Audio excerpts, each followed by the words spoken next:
어머, 서진 씨? 전업주부는 참 편하겠어요. 강남 사모님들 사이에서 박미경의 독설이 시작되었습니다. 우리 하나는 변호사라서 바쁘거든요. 로펌에서 승진도 빨리 했고, 이서진은 조용히 미소만 지으며 앉아 있었습니다. 그런데 서진 씨 남편은 정말 뭐 하는 분이에요?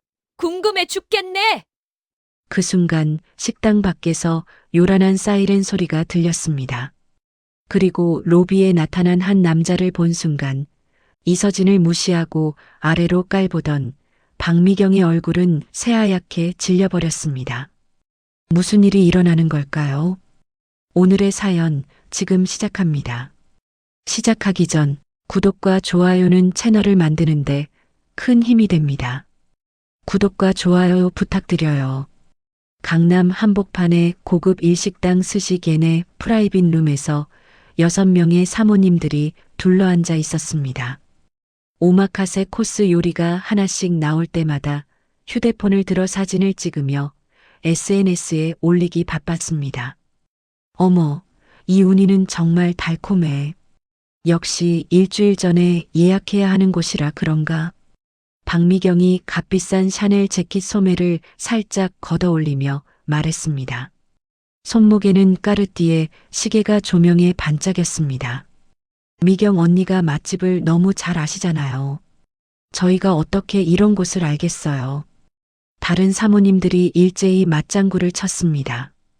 미경은 만족스러운 표정으로 고개를 끄덕였습니다. 아, 맞다. 우리 하나가 어제 또 승진했다고 연락 왔어. 미경이 갑자기 목소리를 높였습니다. 벌써 시니어 어소시에이트래. 율성 로펌에서 이렇게 빨리 올라간 사람이 없다고 하더라고.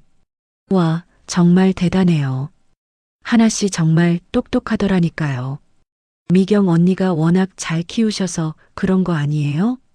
미경은 겸손한 척하며 손을 흔들었지만 입꼬리는 계속 올라가 있었습니다. 아니야, 얘가 원래 똑똑했어. 어릴 때부터 공부만 하면 1등이었거든. 이서진은 조용히 차를 마시며 미경의 자랑을 듣고 있었습니다.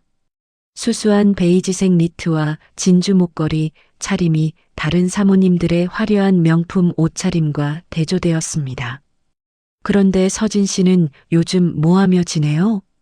미경이 갑자기 서진 쪽으로 시선을 돌렸습니다. 다른 사모님들도 일제히 서진을 바라봤습니다. 그냥 평범하게 지내고 있어요. 서진이 잔잔하게 미소를 지으며 대답했습니다. 평범하게라. 참 좋겠네요. 미경이 의미심장하게 웃었습니다. 남편 잘 만나서 세상 물정 몰라도 되고 말이에요. 순간 룸 안이 조용해졌습니다. 다른 사모님들이 서로 눈치를 보며 어색한 미소를 지었습니다. 서진은 찻잔을 내려놓으며 차분하게 말했습니다. 하나가 워낙 똑똑하잖아. 미경이가 잘 키워서 그런 거야. 맞아요. 하나 씨 정말 멋져요. 서진의 자연스러운 반응에 다른 사모님들도 다시 대화에 끼어들었습니다. 미경은 서진의 침착한 태도가 마음에 들지 않았습니다. 분명 기분 나쁜 말을 했는데 왜 저렇게 태어날까요? 그러게 말이야. 내 딸은 요즘 비싼 오마카세도 맨날 사준다고 해. 월급이 얼마나 좋은지 몰라. 미경이 다시 도전적인 말을 던졌습니다. 그런데 서진 씨 남편은 뭐 하시는 분이길래 코빼기도 안 보여? 혹시 바쁘신 일 하세요? 이번에는 더 직접적이었습니다. 룸 안의 분위기가 다시 어색해졌습니다. 서진은 여전히 미소를 잃지 않았습니다. 네, 좀 바빠요. 아, 그래서 오늘도 안 오셨구나. 뭐, 이해해요. 남자들은 일이 우선이잖아요. 미경이 비꼬듯 말했습니다. 그런데 오늘 계산은 서진 씨가 하시는 거죠? 다른 사모님 하나가 조심스럽게 물었습니다. 모두가 서진을 바라봤습니다. 네, 제가 할게요. 서진이 담담하게 대답했습니다. 식사가 끝나고 1층 로비로 내려왔습니다. 미경은 에르메스 가방을 어깨에 매며 발렛에게 벤틀리 키를 건넸습니다. 오늘도 즐거웠어요. 다음에 또 만나요. 미경이 다른 사모님들과 인사를 나누며 말했습니다. 서진은 로비 한편에 서서 조용히 휴대폰을 보고 있었습니다. 서진 씨는 차 안 뽑으세요? 아직 안 와서요. 서진이 시계를 보며 말했습니다. 바로 그때 식당 정문으로 검은색 대형 세단이 조용히 들어왔습니다. 차량 번호판을 확인한 식당 지배인이 눈을 크게 뜨며 급히 뛰어나갔습니다. 어서 오십시오. 지배인이 90도로 허리를 숙여 인사했습니다. 경호원이 뒷좌석 문을 열자 중후한 인상의 중년 남성이 차에서 내렸습니다. 권지훈이었습니다. 로비에 있던 모든 사람들이 그를 바라봤습니다. TV 뉴스에서 자주 보던 얼굴이었기 때문입니다. 권지훈은 주변 시선은 신경 쓰지 않고 곧장 서진에게 걸어갔습니다. 오늘 늦게 끝났네. 밖이 추우니 어서 타. 권지훈이 자연스럽게 서진의 어깨에 코트를 걸쳐주며 말했습니다. 일은 잘 마쳤어요? 많이 기다렸죠. 서진이 남편의 팔을 살짝 잡으며 대답했습니다. 미경은 그 순간 그가 누구인지 깨달았습니다. 현직 검찰총장 권지훈이었습니다. 얼굴이 하얗게 질렸습니다. 자신이 방금까지 무슨 말을 했는지 떠올라 온몸이 떨렸습니다. 그럼 먼저 갈게요. 서진이 다른 사모님들에게 가볍게 인사했습니다. 권지훈과 함께 세단에 올라타면서 창문 너머로 미경을 잠깐 바라봤습니다. 차가 떠나간 후에도 미경은 그 자리에서 움직이지 못했습니다. 다른 사모님들도 충격에 휩싸여 말을 잃었습니다. 저분이 검찰총장님 맞죠? 맞는 것 같은데. 그럼 서진 씨가 검찰총장 부인이었다는 얘기네요. 미경은 다리에 힘이 빠져 로비 소파에 주저앉았습니다. 자신이 얼마나 큰 실수를 했는지 이제야 깨달았습니다. 다음 날 이른 아침 미경은 침대에서 뒤척이며 한숨도 자지 못했습니다. 어젯밤부터 계속 서진의 얼굴이 떠올랐습니다. 아, 진짜 미치겠네. 미경이 베개를 안고 중얼거렸습니다. 머리맡 서랍에서 서진의 명함을 꺼내 한참 들여다봤습니다. 이서진이라고 단순하게 적힌 명함이었습니다. 검찰총장 부인이라는 말은 어디에도 없었습니다. 전화를 해야 하나 말아야 하나. 미경은 휴대폰을 들었다 놓았다를 수십 번 반복했습니다. 결국 떨리는 손으로 서진의 번호를 눌렀습니다. 여보세요. 서진의 차분한 목소리가 들렸습니다. 서진아. 아니, 서진 씨. 나 미경이야. 미경의 목소리가 어제와 완전히 달랐습니다. 미경아. 웬일이야? 혹시 시간 되면 만날 수 있을까? 할 말이 있어서. 갑자기 무슨 일이야? 전화로는 좀 그래서. 제대로 사과드리고 싶어서. 서진은 잠깐 말이 없었습니다. 그럼 3시에 호텔 라운지에서 만날까? 고마워. 정말 고마워. 미경이 안도의 한숨을 내쉬며 전화를 끊었습니다. 오후 3시 시내 최고급 호텔 라운지에서 두 사람이 마주 앉았습니다. 미경은 큰 쇼핑백을 들고 왔습니다. 이거 받아줘. 정말 미안해서. 미경이 비싼 도자기 세트를 꺼내며 말했습니다. 이런 건 왜 가져왔어? 안 받을게. 서진이 손을 저었습니다. 제발 받아줘. 어제 내가 정말 못됐잖아. 미경의 눈에 눈물이 맺혔습니다. 세상에 서진 씨가 아니라 사모님이라고 불렀어야 했는데. 그런 소리 하지 마. 우린 친구잖아. 서진이 따뜻하게 말했습니다. 미경은 갑자기 눈물을 쏟기 시작했습니다. 사실은 말하기 어려운 일이 있어서. 무슨 일인데? 우리 남편 회사에 국세청에서 세무조사가 들어왔어.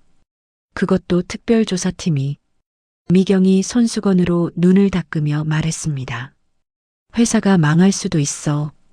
정말 억울한 조사라고 하는데. 서진은 차를 마시며 조용히 들었습니다. 혹시 총장님께 말씀 한마디만 해주실 수 있을까? 미경이 서진의 손을 꼭 잡았습니다.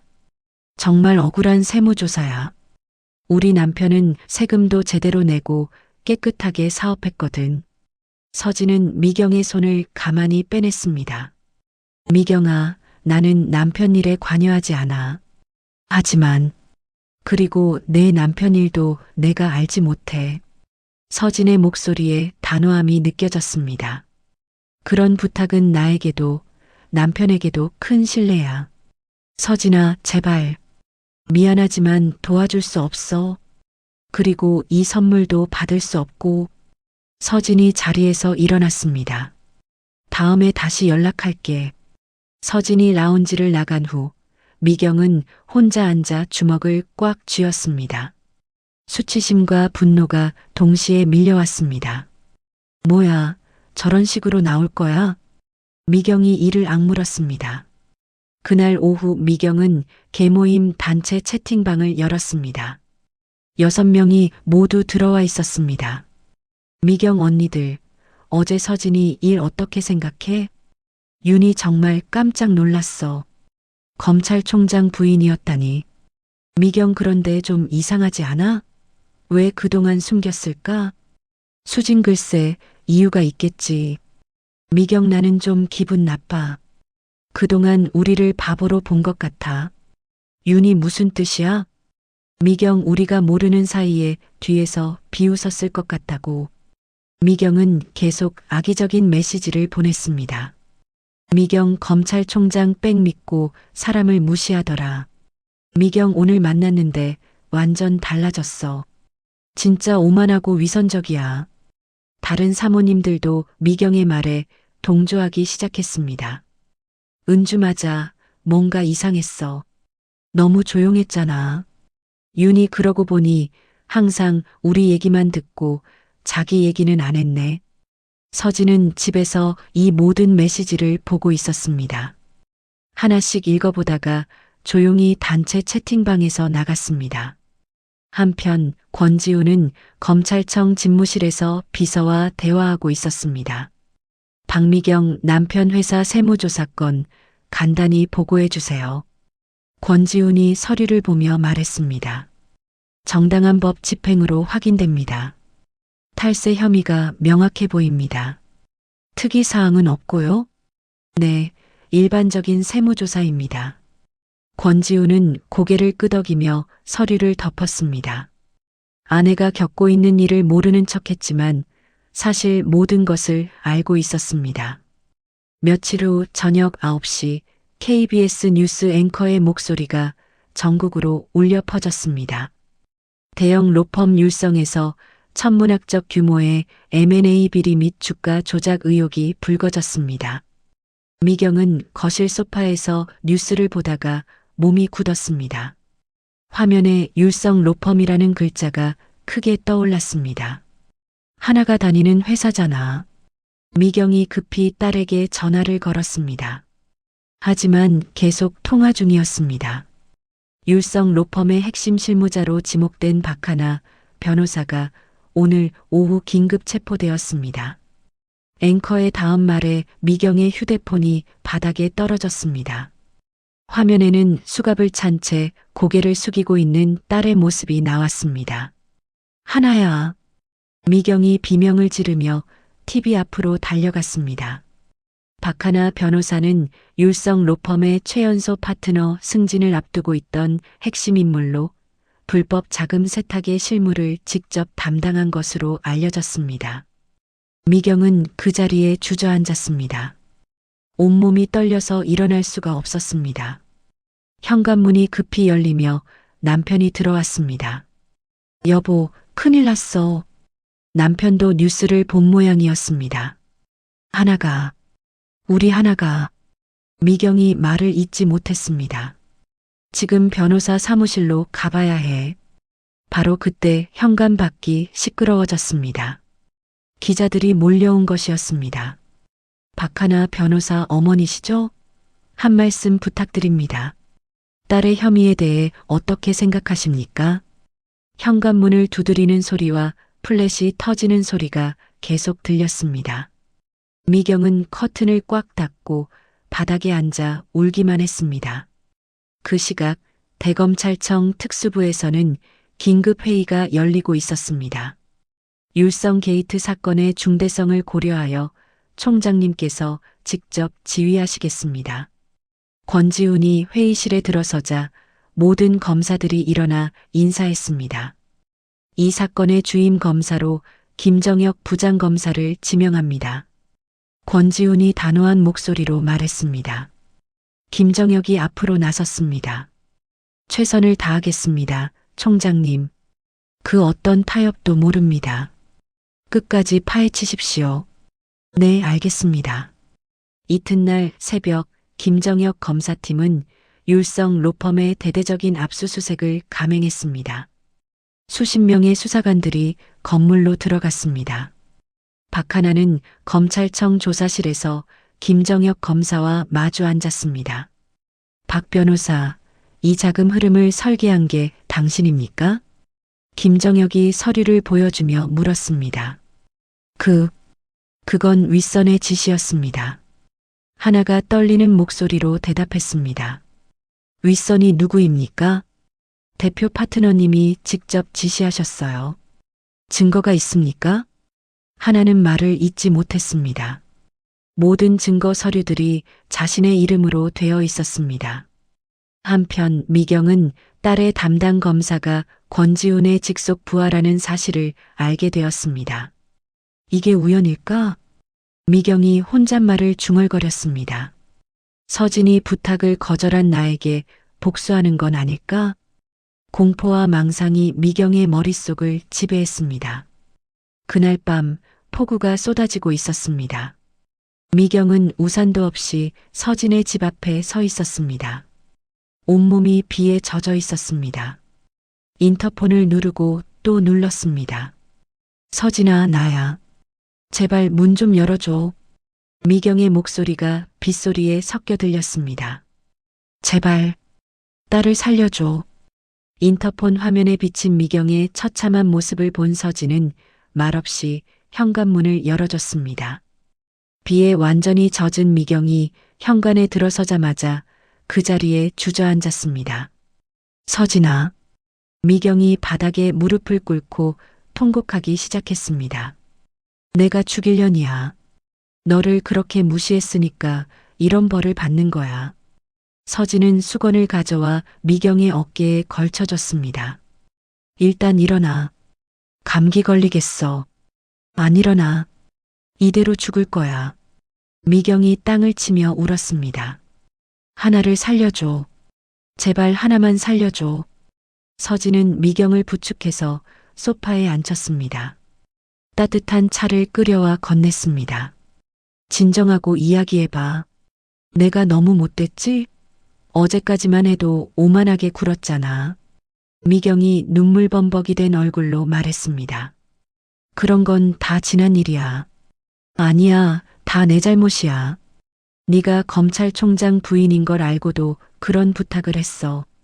서진은 차분하게 미경의 이야기를 들었습니다.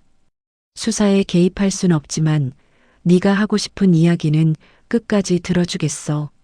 미경은 눈물을 닦으며 말을 이었습니다. 하나는 정말 억울해. 대표 파트너가 협박했거든. 무슨 협박? 변호사 자격을 박탈하겠다고 했대. 안 하면 로펌에서 쫓아내고 다른 곳에도 못 들어가게 하겠다고. 서진이 미경의 손을 잡아줬습니다. 하나가 어쩔 수 없이 한 일이야. 그런데 지금은 모든 죄를 하나한테 뒤집어 씌우려고 해. 미경이 가방에서 녹음기를 꺼냈습니다. 이거 들어봐. 대표 파트너가 하나를 협박하는 녹음이야. 서진이 녹음기를 받아들었습니다. 하나가 몰래 녹음해뒀대. 이런 일이 있을까 봐서. 녹음기에서 남자의 거친 목소리가 들렸습니다. 박 변호사, 이 일을 거절하면 변호사 생활은 끝이라고 봐도 돼. 이어서 하나의 떨리는 목소리가 들렸습니다. 하지만 이건 불법 아닌가요? 그런 건 신경 쓰지 말고 시키는 대로만 해. 책임은 내가 질 테니까. 녹음이 끝나자 미경이 다시 울기 시작했습니다. 하나는 피해자야. 진짜 나쁜 놈은 따로 있다고. 서진은 잠깐 생각에 잠겼습니다. 이 녹음이 언제 된 거야? 한 달 전쯤. 하나가 이상해서 몰래 녹음했대. 그날 밤 늦게 권지우는 서재에서 율성 사건 보고서를 검토하고 있었습니다. 서진이 조용히 들어와 남편 옆에 앉았습니다. 당신 잠깐 시간 있어? 권지훈이 서류에서 눈을 떼고 아내를 바라봤습니다. 무슨 일이야? 서진이 녹음기를 건넸습니다. 수사에 관여하려는 게 아니야. 다만 내 친구 딸이 억울한 희생양이 될까봐 걱정돼서. 권지훈이 눈썹을 살짝 찌푸렸습니다. 청탁이 아니라 사실을 전달하는 거야. 이 증거가 진실을 밝히는데 도움이 되길 바라. 당신은 항상 공정한 사람이었잖아. 이 증거가 도움이 될지 안 될지는 당신이 판단해줘. 권지훈은 녹음기를 받아들고 재생 버튼을 눌렀습니다. 녹음을 다 들은 후 고개를 끄덕였습니다. 대표 파트너 뒤에 더 큰 배우가 있다는 얘기네. 그런 것 같아. 권지훈은 즉시 휴대폰을 들어 김정혁 검사에게 전화했습니다. 김 부장, 지금 당장 청으로 와. 중요한 증거가 나왔어. 꼬리 자르기에서 끝내면 안 돼. 몸통과 그 배우까지 전부 파헤쳐야 해. 일주일 후 김정혁 검사는 박하나를 다시 조사실로 불렀습니다. 하나는 지친 모습으로 의자에 앉았습니다. 박 변호사, 이 녹음을 들어보세요. 김정혁이 녹음기를 틀었습니다. 대표 파트너의 협박하는 목소리가 나왔습니다. 하나의 얼굴이 밝아졌습니다. 어떻게 이 녹음을? 이제 진실을 말할 때가 됐습니다. 우리가 당신을 도와드릴 수 있어요. 김정혁이 따뜻하게 말했습니다. 정말 무서웠어요. 변호사 자격을 잃을까봐. 하나가 눈물을 흘리며 말했습니다. 이제 자세히 말해보세요. 불법 자금이 어디로 흘러갔는지. 20년 전에 감옥에 간 백두건설 박충식 회장의 차명 계좌였어요. 김정혁의 눈이 번뜩였습니다. 박충식이라고 했습니까? 네, 대표 파트너가 직접 그 이름을 말했어요. 아무에게도 말하지 말라고 했고요. 그날 저녁 뉴스에서 속보가 나왔습니다. 검찰이 율성 게이트의 진짜 배우를 찾아냈습니다. 박하나 변보사의 수사 협조로 대표 파트너를 구속했습니다. 미경은 TV 앞에서 무릎을 꿇고 울었습니다. 하나야, 엄마가 미안해. 며칠 후 박하나는 집행유예로 풀려났습니다. 변호사 자격은 정지됐지만 감옥에 가지는 않게 됐습니다. 미경은 딸을 안고 펑펑 울었습니다. 괜찮아, 엄마. 이제 다 끝났어. 하나가 어머니의 등을 토닥였습니다. 그날 오후 미경은 서진의 집을 찾아갔습니다. 현관문 앞에서 큰 절을 올렸습니다. 서진아, 정말 고마워. 서진이 미경을 일으켜 세웠습니다. 됐어, 그런 거. 나 때문에 고생했잖아. 친구 사이에 그런 말 하지 마. 두 사람은 서로를 바라보며 조용히 웃었습니다. 한편 권지우는 김정혁으로부터 중요한 보고를 받았습니다. 총장님, 박충식 회장이 다음 주에 가석방 예정입니다. 권지훈의 표정이 굳어졌습니다. 20년 동안 감옥 안에서도 율성을 조종했다는 얘기군요. 네, 막대한 자금력을 바탕으로 원격 조종한 것 같습니다. 계속 감시하세요. 그 사람이 나오면 또 다른 일이 벌어질 수도 있어요. 그 주말 저녁 서진과 권지우는 오래된 아파트 집에서 소박한 저녁 식사를 했습니다. 관사가 아닌 개인적인 공간에서의 평화로운 시간이었습니다. 당신이 준 단서 덕분에 더 큰 악을 잡을 기회를 얻었어. 권지훈이 아내의 손을 잡으며 말했습니다. 그저 당신이 자랑스러워. 서진이 미소를 지었습니다. 바로 그 시각 교도소 정문에서는 다른 일이 벌어지고 있었습니다. 20년의 복역을 마친 박충식이 철문을 나서고 있었습니다. 그의 눈은 늙었지만 여전히 살기로 가득했습니다. 회장님, 오랜만입니다. 최 이사가 깊게 인사했습니다. 고생 많았어. 박충식이 차에 올라타며 말했습니다. 율성 펀드는 어떻게 됐어? 모두 막혔습니다. 권지훈 그놈 때문에. 최 이사의 목소리에 분노가 섞여 있었습니다. 박충식은 창밖을 바라보며 차갑게 웃었습니다. 20년을 기다렸어. 이제 그놈이 가장 행복할 때 모든 걸 빼앗아야지. 어떻게 하시겠습니까? 그 아내부터 시작한다. 박충식이 태블릿을 켜자 서진의 사진이 화면에 떴습니다. 20년 동안 준비한 게 있어. 이제 시작이야. 차는 어둠 속으로 사라져갔습니다. 복수의 계획이 조용히 시작되고 있었습니다. 박충식이 출소한 다음 날 그는 최 이사가 20년간 운영해 온 강남의 펜트하우스로 향했습니다. 고급 오피스텔 최상층에 위치한 아지트였습니다. 어서 오십시오, 회장님. 최 이사가 문을 열어주며 인사했습니다. 펜트하우스 한쪽 벽면은 온통 사진과 자료로 가득했습니다. 권지훈과 서진의 20년간의 모든 기록이 정리되어 있었습니다. 이게 뭐야? 박충식이 벽면을 바라보며 물었습니다. 회장님 지시대로 20년간 권지훈의 아내를 감시한 기록입니다. 최 이사가 자랑스럽게 말했습니다. 벽에는 서진이 장을 보는 모습, 친구들과 만나는 모습, 개모임에 참석하는 모습까지 세세하게 찍힌 사진들이 붙어 있었습니다. 대단하군. 정말 그림자처럼 붙어 다녔구나. 박충식이 만족스러워했습니다. 최근에 백화점 문화센터 플라워 클래스에 등록했습니다. 플라워 클래스? 네, 매주 화요일 오후에 참석합니다. 박충식은 서진이 행복하게 웃고 있는 사진을 손으로 찢었습니다. 내 돈줄을 막았으니 그놈의 숨통을 막아야지. 어떻게 하시겠습니까? 일단 경고부터 시작해. 강 선생을 투입시켜. 며칠 후 서진은 백화점 문화센터에서 첫 플라워 클래스를 받고 있었습니다. 미경과의 관계도 회복되어 가벼운 마음이었습니다. 안녕하세요. 저도 오늘 첫 수업이에요. 옆자리에 앉은 30대 여성이 친근하게 말을 걸었습니다. 저는 강유미예요. 강 선생이라고 불러주세요. 저는 이서진이에요. 서진이 미소를 지으며 대답했습니다. 강 선생은 수업 내내 서진에게 과도한 친절을 베풀었습니다. 꽃 정리하는 법을 자세히 알려주고 쉬는 시간에도 계속 대화를 시도했습니다.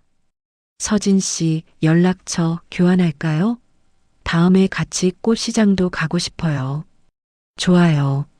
서진은 별다른 의심 없이 전화번호를 알려줬습니다. 그날 저녁 서진의 집으로 택배가 배달됐습니다. 수강생 강유미 드립니다라는 메모와 함께 최고급 난초 화분이 왔습니다. 참 정성스러운 분이네. 서진이 화분을 거실에 두며 혼잣말했습니다. 하지만 그 화분 속에는 초소형 도청기가 숨겨져 있었습니다. 며칠 뒤 오후 서진은 혼자 백화점으로 차를 몰고 가고 있었습니다. 올림픽대로를 달리는데 갑자기 브레이크가 말을 듣지 않았습니다. 이상한데? 서진이 브레이크 페달을 더 세게 밟았지만 차는 계속 속도를 냈습니다. 어떡하지? 서진의 얼굴이 창백해졌습니다. 간신히 핸들을 조작해서 갓길로 차를 몰았습니다. 차가 겨우 멈춘 후 서진은 떨리는 손으로 견인차를 불렀습니다. 브레이크 오일 튜브에 미세한 구멍이 있네요. 정비소 직원이 차량 밑을 확인하고 말했습니다. 구멍이요? 누군가 고의로 낸 것 같아요. 이런 위치에 자연적으로 생길 수 없거든요. 서진의 온몸에 소름이 돋았습니다. 집에 돌아온 서진은 즉시 권지훈에게 전화했습니다. 여보, 큰일 났어. 무슨 일이야? 목소리가 떨리네. 서진이 차량 사고 경위를 자세히 설명했습니다. 권지훈의 표정이 점점 굳어졌습니다. 박충식의 가석방 시기와 아내의 차량 사고가 겹친다는 사실을 깨달았기 때문입니다. 당장 집에 들어가서 문 잠그고 있어. 내가 사람을 보낼 테니까. 권지훈이 다급하게 말했습니다. 전화를 끊은 후 권지훈은 주먹을 꽉 쥐었습니다. 박충식, 이제 시작하는 건가? 20년 만에 돌아온 악마의 복수가 시작되었음을 직감했습니다. 그날 밤 권지훈은 즉시 서진을 검찰청 비상관사로 옮겼습니다. 24시간 경비가 삼엄한 곳이었습니다. 왜 갑자기 이런 곳으로 와야 해? 서진이 불안한 표정으로 물었습니다. 며칠만 참아줘. 위험한 상황이야. 권지훈이 아내의 손을 잡으며 말했습니다. 혹시 박충식과 관련된 거야? 서진도 남편의 표정을 보고 짐작했습니다. 아마도 그 사람이 복수를 시작한 것 같아. 권지훈은 최측근 수사관들을 경호원으로 위장시켜 서진 주변에 배치했습니다. 다음 날 밤늦게 권지훈은 김정혁 부장검사를 비밀리에 사무실로 불렀습니다. 책상 위에 검찰총장 명패를 뒤집어 놓았습니다. 김 부장, 이 시간부로 공무가 아닌 개인적인 부탁을 하겠습니다. 김정혁이 긴장한 표정으로 들었습니다. 박충식을 잡는데 자네 팀이 필요합니다. 총장님, 이 일은 명백한 권력 남용입니다. 모든 일이 끝나면 내가 책임지고 이 자리에서 내려오겠습니다. 권지훈의 목소리에 결의가 느껴졌습니다. 선택은 자네 몫입니다. 거부해도 괜찮습니다. 김정혁은 잠시 생각에 잠겼습니다. 총장님을 모신 것은 괴물을 잡기 위함이었습니다. 김정혁이 똑바로 권지훈을 바라보며 말했습니다. 박충식은 우리가 잡아야 할 괴물입니다. 기꺼이 함께하겠습니다. 고맙습니다. 권지훈이 고개를 숙였습니다. 그 시각 관사에 있던 서진은 자신이 미끼가 되어야 함을 직감했습니다. 가만히 숨어 있기만 하는 것은 해결책이 아니었습니다. 다음 날 서진은 김정혁을 만나 중요한 정보를 제공했습니다. 강유미라는 사람이 수상해요. 너무 친근하게 접근했거든요. 어떤 방식으로요? 플라워 클래스에서 처음 만났는데 바로 연락처를 물어보더라고요. 서진이 강 선생의 인상착의와 연락처를 알려줬습니다. 그리고 집에 난초 화분을 보내왔어요. 김정혁 팀은 즉시 강유미의 통신 기록을 조회했습니다. 이상합니다. 한빛 보육원에 최근 취업한 기록이 있네요. 보육원이요? 네, 서진 여사님께서 정기적으로 봉사활동을 가시는 곳입니다. 김정혁의 표정이 심각해졌습니다. 아이들을 인질로 삼으려는 계획인 것 같습니다. 그때 서진이 결단을 내렸습니다. 제가 미끼가 될게요. 너무 위험합니다. 이대로 숨어 있기만 하면 언제까지 계속될지 몰라요. 서진이 단호하게 말했습니다. 그리고 아이들이 위험해질 수는 없어요. 그날 밤 서진은 난초 화분 앞에서 연기를 시작했습니다. 경호원들 때문에 답답해 죽겠네. 도청기를 의식하며 혼잣말을 했습니다. 내일 봉사활동 가는 날인데 몰래 빠져나가서 보육원 아이들이라도 봐야겠어. 그 순간 펜트하우스에서 박충식과 최 이사가 도청 내용을 듣고 있었습니다. 드디어 기회가 왔군. 박충식이 차갑게 웃었습니다. 보육원으로 가면 잡을 수 있겠습니다. 준비해. 내일이 마지막 날이 될 거야. 최 이사가 급히 부하들에게 연락을 취했습니다. 모든 것이 계획대로 움직이고 있었습니다. 하지만 이것은 서진과 특별팀이 함께 짠 함정이었습니다. 진짜 승부가 이제 시작되려 하고 있었습니다. 봉사활동 당일 서진은 약속대로 모든 경호를 피해 혼자 한빛 보육원에 도착했습니다. 보육원 주변 곳곳에는 박충식의 부하들이 잠복해 있었습니다. 아이들, 오늘도 잘 지냈어? 서진이 평소처럼 자연스럽게 아이들과 인사했습니다. 선생님, 아이들이 달려와 서진을 반겼습니다. 하지만 서진은 주변의 어색한 분위기를 느꼈습니다. 새로운 직원들의 시선이 계속 자신을 따라왔습니다. 서진 선생님, 원장실에 잠깐 와주세요. 강유미가 나타나 말했습니다. 원장실 문을 열고 들어가자 박충식과 최 이사가 기다리고 있었습니다. 반갑습니다. 권지훈 검찰총장 부인님. 박충식이 냉소적으로 웃으며 말했습니다. 서진은 놀라지 않고 침착하게 대답했습니다. 당신이 박충식이군요. 오, 나를 아시는군요. 역시 검찰총장 부인답니다. 남편한테서 많이 들었어요. 박충식의 표정이 순간 일그러졌습니다. 20년 동안 감옥에서 썩으면서 내 남편이 나에게서 빼앗아간 것들을 생각했어. 박충식이 서진에게 다가섰습니다. 이제 네가 그 대가를 치러야겠다. 무슨 대가를 말하는 거죠? 내 인생을 망친 그놈의 인생을 이제 내가 망쳐주겠어. 바로 그 순간 보육원 곳곳에서 사람들이 쏟아져 나왔습니다. 보육원 교사와 학부모로 위장한 김정혁 검사팀과 특수요원들이었습니다. 꼼짝 마십시오. 김정혁이 권총을 겨누며 외쳤습니다. 박충식이 당황하며 뒤를 돌아봤습니다. 이게 무슨... 박충식, 당신은 납치 미수 및 특수 협박 혐의로 체포됩니다. 특수요원들이 일제히 박충식 일당을 제압했습니다. 함정이었군. 박충식이 이를 갈며 서진을 노려봤습니다. 20년을 기다렸는데 당신의 복수는 여기서 끝입니다. 서진이 당당하게 말했습니다. 보육원 밖 지휘소에서 모든 상황을 지켜보던 권지우는 아내가 안전한 것을 확인하고 깊은 한숨을 내쉬었습니다. 주머니에서 미리 작성해둔 사직서를 꺼내 만져봤습니다. 한 달 후 권지우는 기자회견을 열었습니다.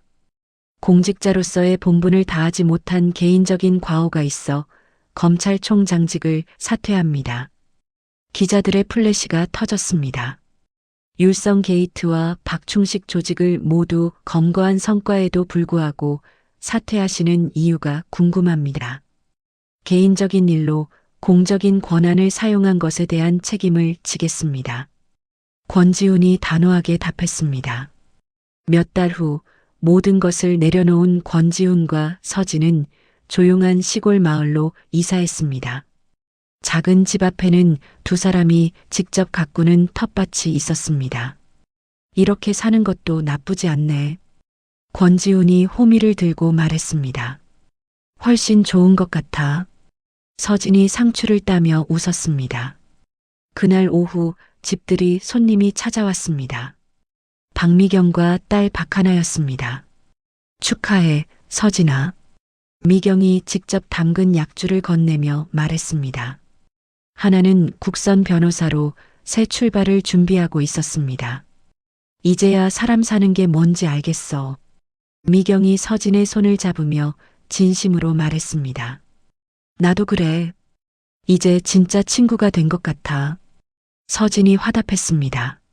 마당에서 고기를 구우며 함께 웃고 이야기하는 네 사람의 모습이 평화로웠습니다. 더 이상 지위나 명품이 아닌 진심으로 나누는 소중한 시간이었습니다. 해가 지면서 마을 전체가 따뜻한 노을빛에 물들었습니다. 진정한 행복이 무엇인지 깨달은 사람들의 조용하고 평범한 일상이었습니다. 그날 이후 박미경은 계모임에서 완전히 사라졌습니다. 변호사 딸을 자랑하며 다른 사람들을 무시하던 그녀의 오만함이 단 한순간에 무너져 버린 거죠. 이서진은 여전히 소박한 전업주부의 모습으로 살아가고 있습니다. 남편의 지위를 내세우기보다는 자신만의 평범한 일상을 지키며 말이죠. 진짜 품격이란 무엇을 가졌느냐가 아니라 어떻게 살아가느냐에 달려 있는 것 같습니다. 때로는 겉모습만으로 사람을 판단하고 함부로 무시하는 일들이 우리 주변에서도 종종 일어나곤 합니다. 하지만 진정한 힘은 소리 없이 조용히 존재하기 마련이죠. 오늘 이야기처럼 말입니다.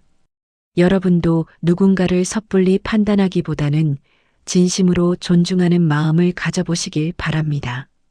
이야기를 끝까지 들어주신 분이 계시다면 잘 들었다고 댓글 하나만 남겨주세요.